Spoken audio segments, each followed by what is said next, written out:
Well, I had been covering the issues that I explore in this book for a very long time, including right here on Long Island, where I live. I was a reporter for Newsday for many years, and it was clear to me that many people on Long Island, as in many other parts of the country, were really concerned about the link between their environment and their health, especially chronic diseases like cancer. And so I wrote a lot about those issues for Newsday, but I never really felt like I was cutting to the core, really getting to the heart of what these issues are all about, why they're important, and how they really play out. So when I heard about what had happened in Tom's River, I actually went down and covered that when I was a reporter for Newsday here in New York. That really intrigued me. And I always said, that would be a good book someday. So when I moved to full-time academia, I immediately thought of Tom's River as the perfect kind of story for me, which is, an amazing story in its own right, a compelling narrative, but also one that stood for something much bigger and much more important.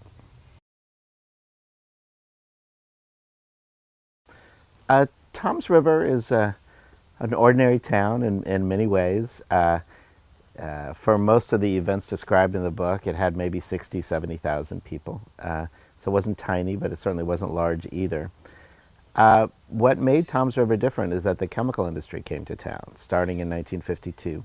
A very large factory opened and almost immediately became the largest employer in the whole county. And it became an engine of very rapid growth in Ocean County, New Jersey, which for a time was one of the fastest growing counties in the entire United States. And they just did not know how to handle that growth in many ways. And from the very start, there were indications that the environment in Tom's River was being damaged in potentially very significant ways. The water smelled, the river looked funny, there was lots of obvious air pollution, and yet the town folk and the corporations who were operating the plant both, they had a kind of an informal pact of silence where, you know, nobody asked any questions and everybody enjoyed the benefits of this rapid growth. The other big thing that happened is that illegal dumpers came to town, specifically one particularly horrendous incident in the back of an old chicken farm. And eventually, both the factory that I described and the illegal dump site would both become Superfund sites and both contribute tragically to the health of the people of Tom's River. Well, for a long time, the employees of the plant thought that a number of people, too many people, were getting cancer and other chronic diseases. The company repeatedly told them, don't worry about it, we're on top of it. Uh, but those concerns lingered for a long time. The chemical plant was a very dangerous place where they handled some highly toxic compounds. It was the kind of a place where secretaries would go to work and sometimes the nylons, if they would walk onto the factory floor, their nylons would melt off of their legs. I mean, there were a lot of very volatile, highly toxic compounds. When things really began to change, though, is when citizens, lay people from the town, started to sort of look around and say, gee, there seems to be a lot of childhood cancer in this community. And there was one person in particular, her name's Linda Gillick. She was the kind of person who was just very outgoing, absolutely very community-minded.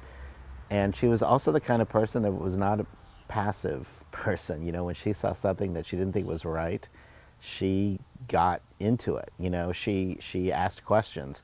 And she was also an amazing networker. Her son, Michael, was diagnosed with neuroblastoma, which at the time was a truly awful diagnosis, when Michael was just 3 months old. And they told Linda and her husband, Rusty, that Michael had a less than 50-50 chance of making it to his first birthday. The Gillicks were so traumatized that they decided to buy a coffin for Michael immediately so that when the time came, as they thought inevitably would, they wouldn't have to make that horrible purchase. But Michael beat the odds. He's still alive today. He's had an incredibly difficult life, repeated surgeries, chemotherapy, radiation therapy, all kinds of health problems, but he's alive. He's in his 30s now. And he and his mom together formed a real network of parents and children, parents of children with cancer and children with cancer. And the story of Tom's River is the story of how they pushed for answers to what was really happening in their community.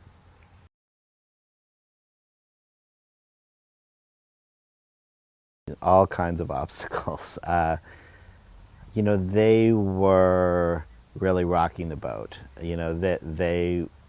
They thought that there really was a cluster of childhood cancer in their community, and the experts told them, no, it's a coincidence. Everyone always thinks there are clusters, and there are never clusters.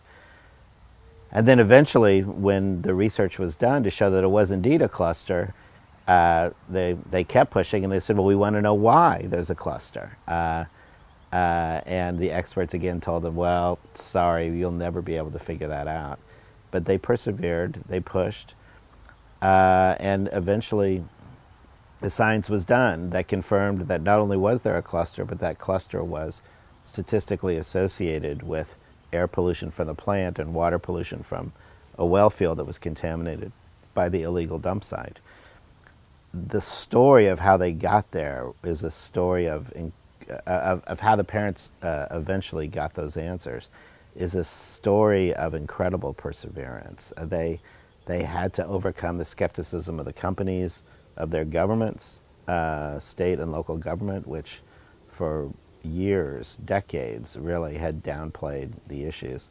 They also had to overcome the worries, the anxieties of their own neighbors, their fellow residents, who were really worried about their property values, what would this mean for the town's reputation, and they were certainly worried about all the jobs that were associated with the chemical plant, which for a time was by far the largest employer in Ocean County, New Jersey.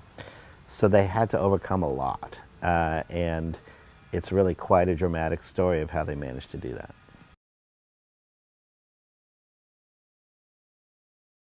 Sure. Yeah, there definitely were. There were some very dedicated scientists, independent scientists, and eventually scientists who worked for state agencies who really, after a lot of initial skepticism, really went above and beyond the minimum to try to find out what was really happening. And the other element of Tom's River is that, yes, it's a very human story, but it's also a story of how the scientific method plays out. And personally, I find that really fascinating. It's an amazing detective story, and they crack the case eventually, but they would never have cracked the case had not sort of the combination of the energy from the local people and the expertise from the outside people coming in, if that had not sort of come together in an amazing synergy. But it took a long time, and the real reason I wrote this book was because epidemiology is the science of patterns of disease, and epidemiology is really pretty good tool for figuring out what went wrong. It's not such a great tool for prevention. The story of Tom's River is a little bit like the fire marshal coming in after the house is burned down and figuring out, okay, what really caused the fire, when of course what we really want to do is prevent the house from burning down in the first place. And that's the real reason I wrote this book, because I want people to learn. I want people to learn from the Tom's River experience, and that's what the people of Tom's River want too, more than anything else.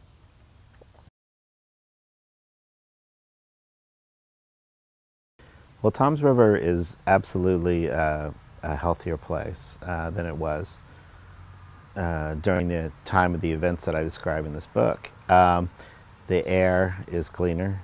The water is absolutely cleaner and much more tightly monitored. In fact, one of the big messages I hope I want to emphasize is that there's no reason to think that Tom's River is an unsafe place to live. The whole point of my writing this book is not that I think that Tom's River is some kind of an aberration. It's that I think it's not.